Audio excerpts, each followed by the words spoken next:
नमस्कार, आप देख रहे हैं न्यूज़ 18 इंडिया। आपके साथ मैं हूं रवि ठाकुर। तो भवानीपुर के उपचुनाव पर सबसे बड़ी कवरेज लगातार जारी है और सबसे बड़ी खबर आपको बता दें, काउंटिंग सेंटर के बाहर मौजूद हैं। 19 राउंड की गिनती हो चुकी है, जिसमें ममता बनर्जी 52,000 से ज्यादा वोटों से आगे चल रही है। यानी जीत ममता बनर्जी की यहां पर लगभग पक्की हो गई है। भवानीपुर में ममता बनर्जी ने खेला कर दिया है। जो चमत्कार, जो फेरबदल नंदीग्राम में देखने को मिला था, वैसा कुछ चमत्कार फेरबदल भवानीपुर में देखने को नहीं मिला है। तो इतना तय है कि ममता बनर्जी ने अपनी सीएम की कुर्सी, ताज लगभग दोनों बचा लिए हैं। अब ऑफिशियल अनाउंसमेंट होनी है। जो पोलिंग एजेंट बाहर आए वो कह रहे हैं कि गिनती पूरी हो चुकी है, ममता बनर्जी जीत चुकी है, लेकिन अभी आधिकारिक घोषणा होना बाकी है। आधिकारिक घोषणा 19 राउंड की हुई है, जिसमें ममता बनर्जी ने 74,000 से ज्यादा वोट हासिल कर लिए हैं और लीड यहां पर 52,000 से ज्यादा है। जो दावा किया था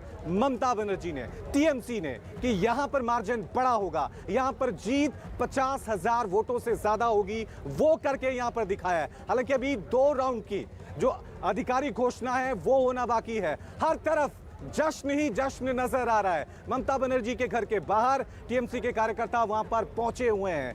हरा रंग वहां पर उड़ रहा है, ढोल नगाड़े बज रहे हैं, पटाखे वहां पर नजर आ रहे हैं। साफ तौर से ये अपने आप में बहुत अहम चुनाव था पश्चिम बंगाल की सियासत के लिए, क्योंकि यहां अगर ममता बनर्जी से चूक हो जाती, यहां अगर ममता बनर्जी हार जाती, तो साफ तौर से यहां पर बड़ा तूफान पश्चिम बंगाल की सियासत में आ सकता था। लेकिन ममता बनर्जी ने जो कहा था कि भवानीपुर में खेला होगा, वो खेला हुआ है। और ये खेला अब दिल्ली की सियासत में किस तरह जाएगा, ये देखने वाली बात होगी। तस्वीरें हम अपने दर्शकों को लगातार बता रहे हैं किस तरह से अब टीएमसी के कार्यकर्ता जश्न मनाते हुए नजर आ रहे हैं। वहां पर गाने, ढोल नगाड़े, होली के रंग, हरा रंग जो टीएमसी का प्रतीक है, वो साफ तौर से उड़ता हुआ नजर आ रहा है, क्योंकि उनकी जो सुप्रीम लीडर हैं ममता दीदी, उन्होंने भवानीपुर में साफ तौर से खेला कर दिया है। और सीधा रुख करते हैं मेरी सहयोगी आशिका का, जो इस वक्त ममता बनर्जी के घर के बाहर ही मौजूद हैं। साफ तौर से ममता बनर्जी जीत की तरफ आगे बढ़ रही हैं। आशिका, जो साफ तौर से राजनीतिक विश्लेषक कह रहे थे कि जीत नहीं बड़ी जीत होगी, वो करके दिखाया है ममता बनर्जी ने। और जश्न जो है उसकी आवाजें मुझे यहीं पे आ रही हैं, ढोल नगाड़े पटाखे यहीं से सुनाई दे रहे हैं। दिखाएं दर्शकों को किस तरह का माहौल है। बिल्कुल रवि, जो कहते हैं ना कि तस्वीरें बोलती हैं, तो यहाँ पर तस्वीरें मैं आपको दिखा दूं, तस्वीरें बोलती हैं। हर चेहरा जो आपको यहाँ पर नजर आएगा वो हरे रंग के अबीर से रंगा हुआ नजर आएगा।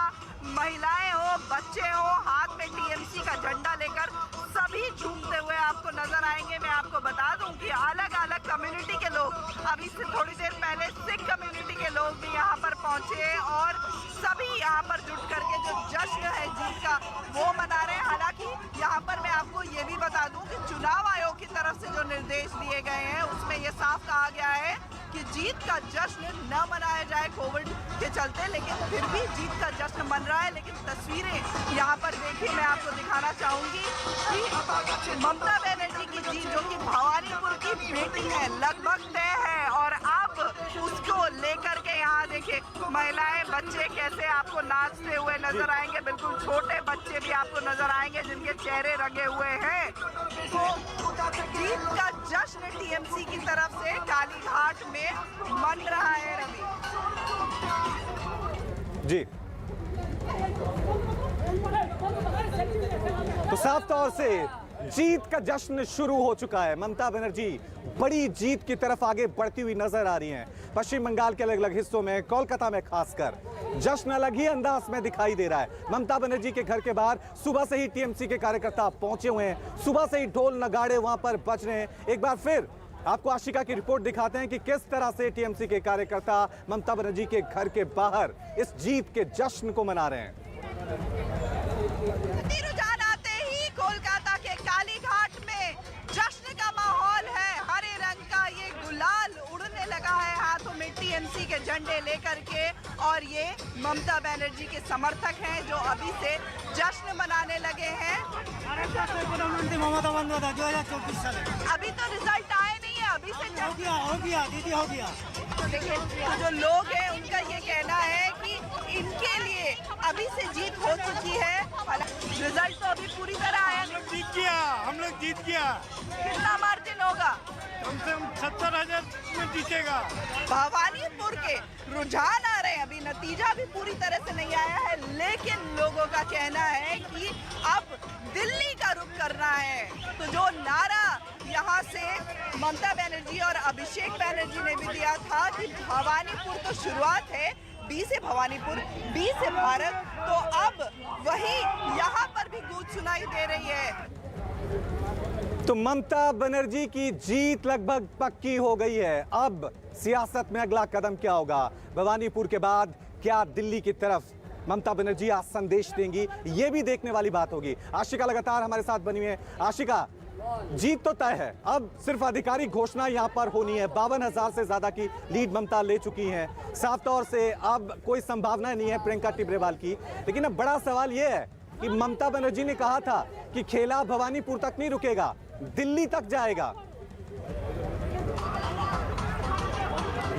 बिल्कुल, अब से थोड़ी देर पहले यहाँ पर नारे भी लग रहे थे रवि की दिल्ली जावे हवाई चोटी, यानी कि हवाई चप्पल अब दिल्ली जाएगी। और तस्वीरें देखिए जो जश्न की यहाँ पर है, और जिससे पूछो उसका यही कहना है कि अब दिल्ली की बारी है। यहाँ भवानीपुर के नतीजे तो लगभग आ चुके हैं, अब इसके आगे क्या? बी से भवानीपुर, बी से भारत, बी से भवानीपुर, बी से भारत। लेकिन ये बताइए कि चुनाव आयोग की तरफ से कहा जा रहा है कि जीत का जश्न न मनाए, लेकिन फिर भी आप लोग सब सड़कों पर हैं। जीत की जश्न मनाना बहुत ज़रूरी है, क्योंकि दीदी इतना भारी जीत से जीती है, इसके लिए हम लोगों को जीत का जश्न मनाना बहुत ज़रूरी है। इस बीच में आपको फिर यहाँ पर क्या खेला होवे, गाना गाएंगे? খেলা হবে ভালো ভোটে খেলা হবে দিদি জিতছে দিদি আমাদের সাথে আছে। तो इन्होंने कहा कि खेला होवे का जो नारा है अब उसको आगे बढ़ाना है। तस्वीरें एक बार फिर मैं यहाँ पर रवि आपको दिखा दूं, देखिए कैसे नोट मुंह में लेकर के, नोट मुंह में दबा करके और यहाँ पर नाच रहा है ये टीएमसी का जो कार्यकर्ता। देखिए हाथों में फिर उसको लेकर के जेब में भर लिया, और जहाँ तक नजर जा रही है सिर्फ टीएमसी का झंडा उड़ते हुए नजर आ रहा है, और हरे रंग के गुलाल से सभी के चेहरे रंगे हुए हैं। महिलाएं खास तौर पर यहाँ देखिए बाहर निकलकर आकर ये हरे रंग का अबीर जो है गुलाल, ये टीएमसी का रंग है, उसको यहाँ पर उड़ाया जा रहा है। हाथ में शंख लेकर के, घंटा लेकर के, और महिलाएं जो है वो बजा रही हैं शंख और घंटा। में बात करने की कोशिश करूंगी कुछ लोगों से। आप देखिए यहाँ पर शंखनाद हो रहा है, रवि तस्वीरें देखिए, सीधे शंखनाद। शंखनाद क्यों, शंख क्यों बजा रहे हैं? जीत का शंखनाद, शंख क्यों बजा रहे हैं? हम लोगों के लिए शुभ होता है, शुभ के लिए हम शंख उलझनी घंटा बजाते हैं। बिल्कुल, देखिए तो लोग ये कह रहे हैं कि ये शुभ का परिचायक है। शंख की आवाज आमतौर पर हर घर से हर शाम को बंगाल में सुनने को मिलती है, और वही शंख यहाँ पर बज रहा है, ये शुभ का परिचायक होता है। तस्वीरें देखिए, खेला होबे जो गाना बन गया, नारे से लेकर के वो गाना। ठीक है आशिका, आप इस जश्न पे नजर बना के रखिए। आशिका, आप इस जश्न पे नजर बना के रखिए, क्योंकि यहाँ पर अब 20वें राउंड की घोषणा भी हो रही है, क्योंकि इस राउंड के बाद सिर्फ एक राउंड की घोषणा होना बाकी है। गिनती पूरी हो चुकी है, अंदर कैलकुलेट हो रहा है, ममता बनर्जी लगभग जीत चुकी हैं, लेकिन आधिकारिक घोषणा होना बाकी है। लेकिन जीत की बधाइयां विपक्ष के नेताओं की तरफ से लगातार दी जा रही हैं। सुबह अखिलेश यादव ने ट्वीट किया था कि ये जो ममता की जीत है सत्यमेव जयते की रीत है। वहीं दूसरी तरफ शिवसेना नेता संजय राउत ने भी ममता की जीत पर बधाइयां दी हैं। उन्होंने कहा कि ममता जीतने वाली हैं, ये अपने आप में बड़ी जीत होने जा रही है। क्या कुछ कहा है, सुनिए। भवानीपुर में तो सबका डिपॉजिट जाने वाला है, मैं आपको बताता हूँ। अभी भवानीपुर में ममता बनर्जी रिकॉर्ड मतों से जीते, देखिए आप। और ये सब जो है सामने पूरा नौटंकी घर में जाएगा। प्रियंका टिब्रेवाल से जो उम्मीदें थी उन पर फिलहाल खरी उतरती नहीं दिख रही हैं। सुबह हमारी बातचीत हुई थी प्रियंका टिब्रेवाल से। प्रियंका टिब्रेवाल कह रही थी कि चुनावों में धांधली हुई है। नंदीग्राम में ममता बनर्जी हारी थी तो वो भी ऐसा ही कह रही थी। जो भी हार रहा है चुनाव वो हमेशा ही कह रहा है कि धांधली हो रही है। 52,000 से ज्यादा वोटों की लीड यहां पर ममता बनर्जी ले चुकी हैं। आधिकारिक घोषणा होना अभी बाकी है, लेकिन सुबह सुबह एक बार फिर प्रियंका टिब्रेवाल ने ममता बनर्जी और टीएमसी पर बड़े आरोप लगाए। क्या कुछ कहा, सुनिए।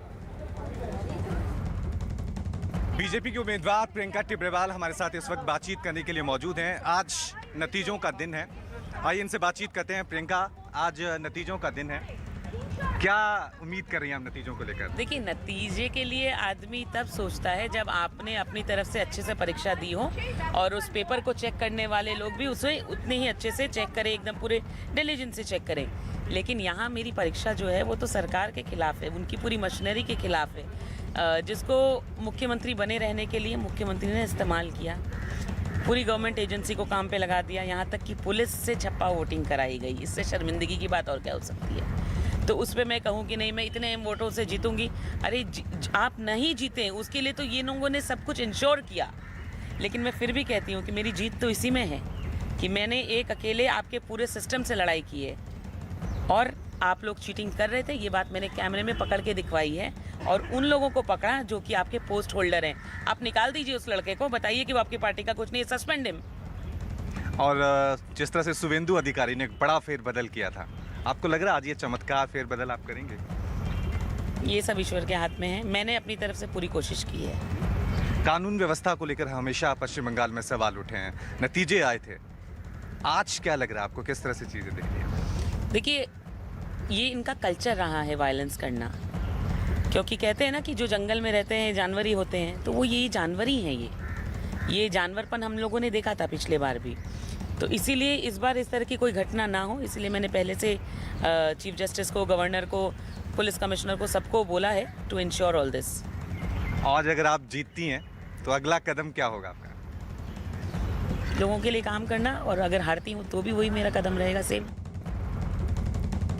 और इस वक्त की बड़ी खबर आपको बता दें, उत्तर प्रदेश में धर्मांतरण केस की जांच तेज। एसआईटी के हाथ लगे 27 और वीडियोस, धार्मिक कट्टरता के कई सबूत हाथ लगे हैं एसआईटी के, और इस पूरे मामले की जांच को तेज कर दिया गया है। आईएएस इफ्तिखारुद्दीन के वीडियो बरामद हुए हैं। न्यूज़ 18 के अजीत सिंह की खबर के मुताबिक इस जांच को और भी तेज कर दिया गया है। इस वक्त की बड़ी जानकारी, 77 वीडियो अभी तक एसआईटी के हाथ लग चुके हैं, और जो बड़ी जानकारी निकलकर सामने आ रही है उसके मुताबिक ये बताया जा रहा है कि अब इस जांच को और भी तेज कर दिया गया है इन वीडियोस के हाथ लगने के बाद।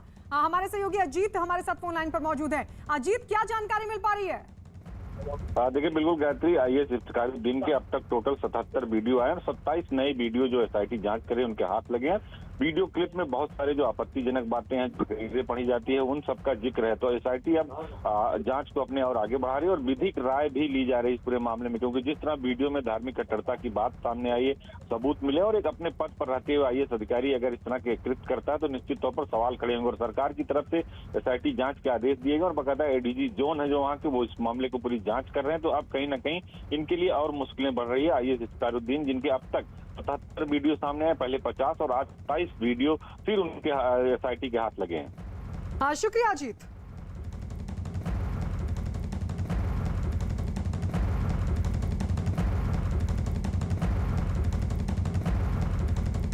और आइए बढ़ते आगे, छत्तीसगढ़ कांग्रेस में जारी घमासान पर इस वक्त की बड़ी खबर। न्यूज़ 18 के आदित्य राय की खबर के मुताबिक आज छत्तीसगढ़ कांग्रेस के 3 और विधायक दिल्ली रवाना हुए हैं, जिनमें मुख्यमंत्री भूपेश बघेल से सबसे करीबी उनके माने जाने वाले देवेंद्र यादव भी शामिल बताए जा रहे हैं। भूपेश बघेल खेमे के बड़े नेता, निगम मंडलों के अध्यक्षों के भी दिल्ली पहुंचने की खबर आ रही है। तो छत्तीसगढ़ में एक बार फिर से जो हलचल है वो तेज हो गई है, और एक बार फिर से संकेत बदलाव की सुगबुगाहट तेज हो गई है, इसलिए क्योंकि लगातार अब जो भूपेश बघेल के समर्थक विधायक हैं वो दिल्ली पहुंच रहे हैं। इस सबके बीच बताया जा रहा है कि निगम मंडल अध्यक्ष भी दिल्ली पहुंचेंगे। तो छत्तीसगढ़ में कलह तेज। पंजाब की जो समस्या है, जो विवाद है, कांग्रेस का अंदरूनी कलह, वो अभी सुलझा भी नहीं कि छत्तीसगढ़ में कलह तेज हो गई है। पिछले दिनों भी भूपेश बघेल अपने विधायकों के साथ, समर्थक विधायकों के साथ दिल्ली पहुंचे थे, हालांकि उसके बाद वो वापस लौट गए थे। अब एक बार फिर से भूपेश बघेल के समर्थक विधायकों का दिल्ली पहुंचना शुरू हो चुका है। 15 साल बाद सत्ता में वापसी कांग्रेस की तरफ से, लेकिन अब खेमेबाजी नजर आ रही है। 2.5 साल के मुख्यमंत्री को लेकर यह पूरा विवाद है। दरअसल 2017 में जब भूपेश बघेल को सीएम बनाया गया था, उस वक्त टीएस सिंहदेव को यह कहकर चुप करा दिया गया था कि 2.5 साल बाद आपको यह गद्दी दे दी जाएगी। और अब टीएस सिंहदेव इसको लेकर लामबंद हो रहे हैं और यही वजह है कि भूपेश बघेल को अपने समर्थित विधायकों को दिल्ली भेजना पड़ रहा है, पिछले दिनों भी और अब एक बार फिर से। आदित्य राय हमारे सहयोगी जुड़ गए हैं ज्यादा जानकारी के साथ। आदित्य, क्या पता चल पा रहा है वहां से? आदित्य, हेलो हेलो आदित्य, आवाज मिल रही है आपको? जी जी जी जी, मैं सवाल नहीं सुन पाया। अब ये किसके समर्थक विधायक पहुंच रहे हैं दिल्ली?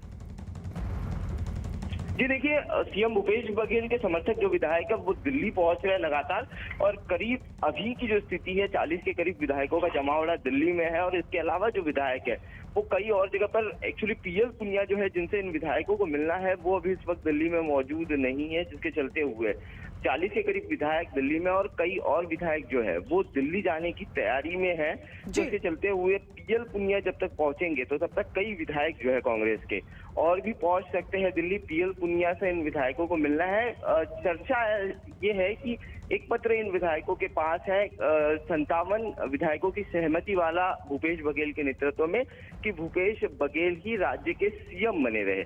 ये पत्र इन विधायकों के पास है, पत्र इन्हें पीएल पुनिया को सौंपना है।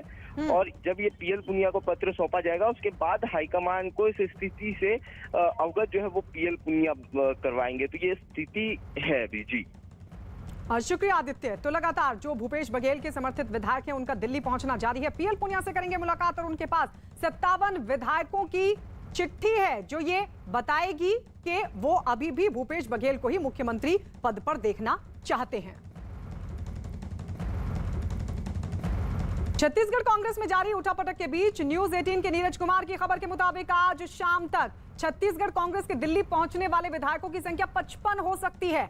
दिल्ली पहुंचे विधायकों ने छत्तीसगढ़ में मुख्यमंत्री पद पर बदलाव की अटकलों को पूरी तरीके से खारिज किया है।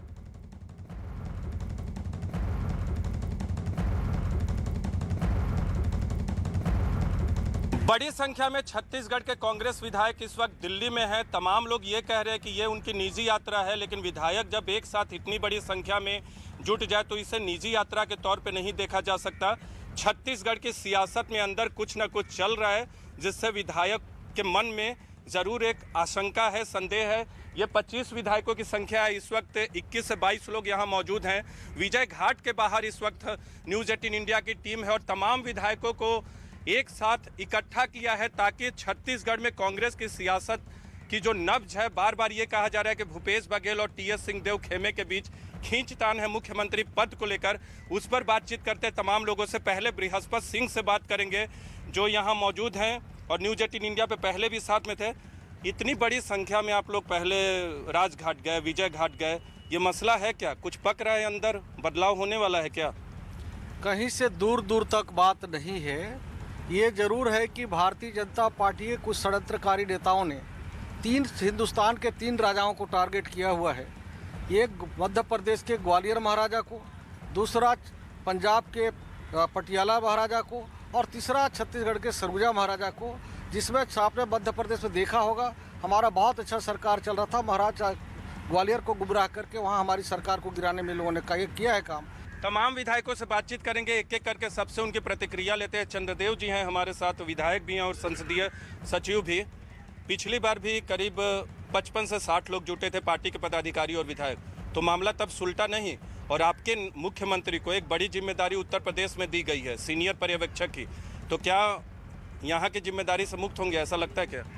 देखिए, आपने दोनों बात कह दी। पिछले बार 60 से 65 विधायक जो आए थे उसी समय स्पष्ट हो गई और आज बड़ी जिम्मेदारी दी गई है। इससे और स्पष्ट हो गई कि भूपेश बघेल एकलौता किसान नेता है और ओबीसी फैक्टर से बिलोंग करता है और बड़ा चेहरा है। पूरे देश में एकलौता किसान नेता है और छत्तीसगढ़ के एकलौता ऐसा नेता जो किसानों को 2500 रुपये कुंटल में धान खरीद रहे हैं। पूरे हिंदुस्तान में एकलौता छत्तीसगढ़ राज्य है जहां किसान हित में लगातार काम हो रही, कर्जा माफी से लेकर समर्थन मूल्य में धान खरीदी की जा रही। इसलिए बड़ी जिम्मेदारी उत्तर प्रदेश की दी है ताकि वहाँ किसान उनसे प्रेरित हो, उनसे कुछ सीखे और उस स्टेज में जब इतना बड़ा चेहरा वहाँ जाएगा तो निश्चित ही वहाँ भी बदलाव हो। राम कुमार यादव जी, ये बताइए कि बड़ी जिम्मेदारी वहाँ दी गई है, यहाँ के कामकाज से खुश होकर, छत्तीसगढ़ के कामकाज से खुश होकर क्या आने वाले दिनों में परिवर्तन कर सकते हैं जैसे पंजाब में किया कांग्रेस ने? देखिए, माननीय भूपेश बघेल जी में इतना नेतृत्व क्षमता है।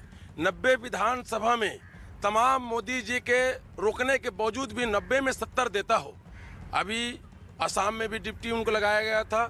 और हमारे जैसे देखते हैं, जैसे हम एक छोटा सा उदाहरण बताता हूँ मैं, हम पुलिस में भर्ती होते हैं और जब हम सब इंस्पेक्टर में भर्ती होते हैं, अच्छा काम करते हैं तो उसको टीआई बनाया जाता है। उसी प्रकार से आज यहाँ पर हमारे जो है पर इस देश के राहुल गांधी जी जो हमारे भावी प्रधानमंत्री जी हैं, सोनिया दाई हैं, ये भूपेश बघेल जी के जो काम को क्षमता को देख करके जिस प्रकार का भूपेश बघेल जी काम कर रहे हैं प्रदेश में, आज उसको चेहरा बना करके आज देश में घुमा रहे हैं। ये हमारे छत्तीसगढ़ के गौरव हैं। ऐसे यानी नहीं बदलने चाहिए आप कह रहे हैं? ये तो सवाल ही पैदा नहीं होता। ऐसे काम करने वाले को कौन बदलेगा? अगर आप लोग की आवाज ले तो आप लोग चाहते हैं कि भूपेश बघेल ही मुख्यमंत्री के तौर पे बने रहे? बिल्कुल बिल्कुल, और उनके नेतृत्व में छत्तीसगढ़ में ऐसा काम हुआ है और उसका प्रतिसाद उसके कामों का आज मिला है, तो निश्चित ही आज उसके नेतृत्व सब लोग काम कर रहे हैं। बिल्कुल मैम, यही आप भी चाहती हैं? बिल्कुल मैं चाहती हूँ, क्योंकि हमारे नेतृत्व जो कर रहे हैं माननीय भूपेश बघेल जी जन जन के नेता है, किसानों के नेता है, और किसानों के लिए जितना काम किया आज तक विश्व के कोई भी मुख्यमंत्री ने। और कोई नेताओं से आप मिलेंगे, पार्टी आला कमान से मिलेंगे आप लोग यहाँ? अब वो तो समय बताएगा। समय बताएगा, मिलेंगे आप लोग कैसे?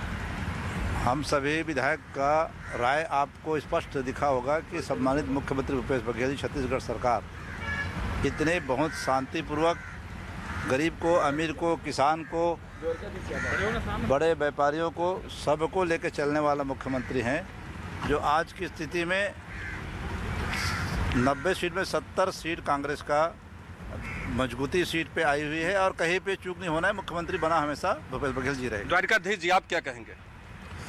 देखिए माननीय, हम तो दिल्ली घूमने आए हैं, लेकिन माननीय मुख्यमंत्री ऐसे घूमने थोड़े आते, पहले तो कभी नहीं आए थे। पिछली बार जब 50 लोग जुटे तो एआईसीसी दफ्तर में थे। पहले भी आए हैं।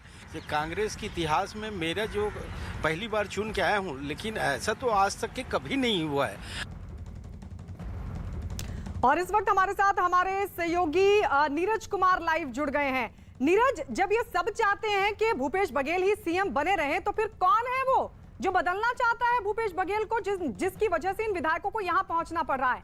और एक विधायक ने कहा कि बीजेपी सरगुजा के महाराज के पीछे। कौन है सरगुजा के महाराज जिसके पीछे बीजेपी के लगे होने का आरोप विधायकों की तरफ से?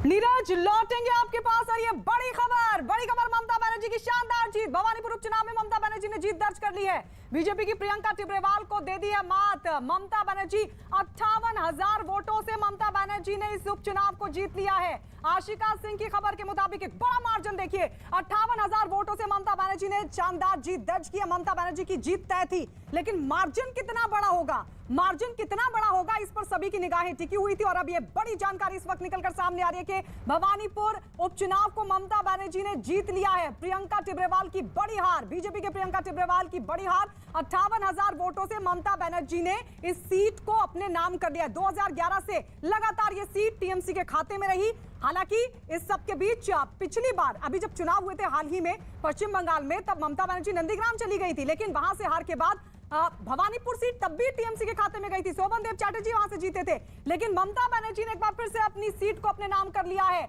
इस सीट पर एक बड़ी जीत ममता बनर्जी की, 58,000 वोटों से ममता बनर्जी ने जीत दर्ज कर ली। आशिका सिंह हमारे साथ लाइव जुड़ गई है। जीत तो पक्की थी आशिका, जीत पक्की थी, लेकिन मार्जिन कितना बड़ा होगा इस पर सबकी निगाहें थी।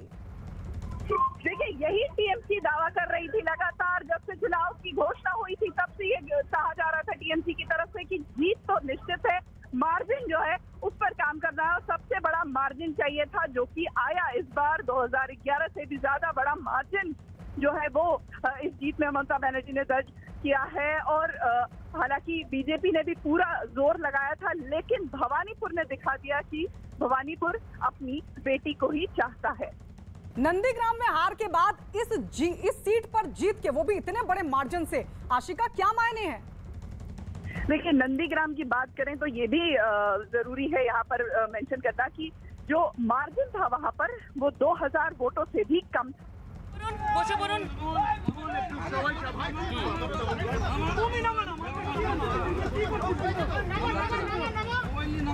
চলো বলো এক এক করে বলুন প্রিয়াঙ্কা দি আজকের যে ভোটের ফল আপনি তো ভোট গ্রহণের দিনই বলেছিলেন যে ফল যাই হোক না কেন বিজয়ী আপনি, আজকেও একই কথা বলবেন?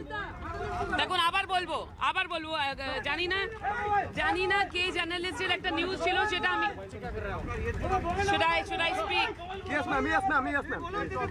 দেখুন আমি কালকে একটা কোনো জার্নালিস্টের একটা নিউজ দেখলাম যেখানে ও একটা রিপোর্ট করেছিল আমার উপরে। ওর একটা কথা খুব ভালো লাগলো, কথাতে বলেছে যখন ইন্ডিয়া আর অস্ট্রেলিয়ার ম্যাচ হয় যে কোনো একটা টিম উইন করে, সেটা তো অবশ্যই, কিন্তু সব সময় জরুরি না যে টিম উইন করছে তারই ম্যান অফ দি ম্যাচ হয়। তো হয়তো আমি ম্যাচটা হেরে গেছি কিন্তু ম্যান অফ দ্য ম্যাচ আমি আছি, সেটা আপনারাই বলেছেন। প্রিয়াঙ্কা দি এই যে ফল, এই ফলের যদি পর্যালোচনা করতে হয় একদম নাটশলে কি বলবেন? নাটশলে বলবো BJP needs to work a lot on the সংগঠন। নাটশলে বলবো যে ভবানীপুর আমি ছাড়বো না। নাটশলে বলবো দ্যাট আই কংগ্রাচুলেট দিদি ফর দ্য ভিক্টরি, প্রণাম জানাই ওনাকে।